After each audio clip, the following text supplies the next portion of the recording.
సుతారంగా వద్దు అంటారేమో అనుకున్నాను, కానీ చాలా ఆప్యాయంగా తీసుకుంటూ చిన్నపిల్లవాళ్ళగా ఆ పెన్ను చూసుకుంటూ, ఒక చిన్నపిల్లవాడికి టాయ్ ఇస్తే ఎంత ఎగ్జైట్ అవుతారో అంత ఎగ్జైట్ అవుతావు. వండర్ఫుల్ పెన్, చాలా బాగుంది చిరంజీవి గారు అని. మీకు అంత ఇష్టం అంటే, అయ్యో నాకు పెన్నులు కలెక్ట్ చేయడం చాలా ఇష్టం, రండి చూపిస్తానంటూ లోపలికి తీసుకువెళ్ళి ఇదే హౌస్లో ఆయన బీరువా తెరిచి ఆయన కలెక్ట్ చేసినటువంటి మంచి మంచి గొప్ప పెన్స్ అని చూపించి, ఇన్ని పెన్స్ ఏం చేసుకుంటారండి అంటే, అయ్యో ఇవి చాలా ఇష్టం అండి, నా మనసుకు ఏదైనా ఆలోచన తోచినప్పుడు ఒక్కొక్కసారి ఒక పెన్తో డైరీలో రాసుకుంటానన్నట్టు ఆయన రకరకాల ఇంకులతోటి, ఎరుపు, నలుపు, ఆకుపచ్చ, బ్లూ, ఎరుపు ఇలాంటి రంగులతోటి ఆయన కప్లెట్స్ లాగా ఆయన ఆలోచనల్ని అక్షర రూపంలో ఆ డైరీలో రాసుకోవడం చూసిన తర్వాత ఆయన నిరంతరం ఈ సొసైటీకి ఏం చేయాలి, నెక్స్ట్ ఎలాగా అటు ప్రతిదీ ఆయన ఆలోచనల్ని అక్షర రూపంలో పెట్టుకుంటూ ఉంటుంటారు ఆయన.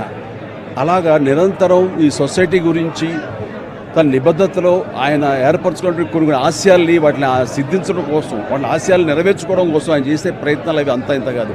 ఆ రకంగా ఆయనలో ఆ రోజున అంత అబ్బురపడిపోయినటువంటి ఆ చిన్న పసి బాలును కూడా చూడగలిగాను.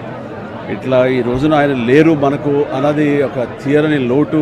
ఇది ఆయనకి, ఆయన కుటుంబానికే కాదు, యావత్ తెలుగు జాతికే ఒక పెద్దని కోల్పోయారు, ఒక గొప్ప వ్యక్తిని కోల్పోయారు, ఒక మహాశక్తిని కోల్పోయాం మనందరం. ఈ సందర్భంగా ఆయన ఎక్కడున్నా సరే ఆ స్వర్గంలో ఉంటారు, మన దరిదాపులోనే ఉంటారు, మన దగ్గరే ఉంటారు, మనకు తోడుగా ఉంటారు. ఆయన ఆత్మకు శాంతి చేకూరాలని వాళ్ళ కుటుంబ సభ్యులకి, వారి సిబ్బందికి, వాళ్ళ అనుయాయులకి, ప్రతి ఒక్కరికి నా యొక్క ప్రగాఢ సానుభూతిని తెలియజేస్తున్నాను.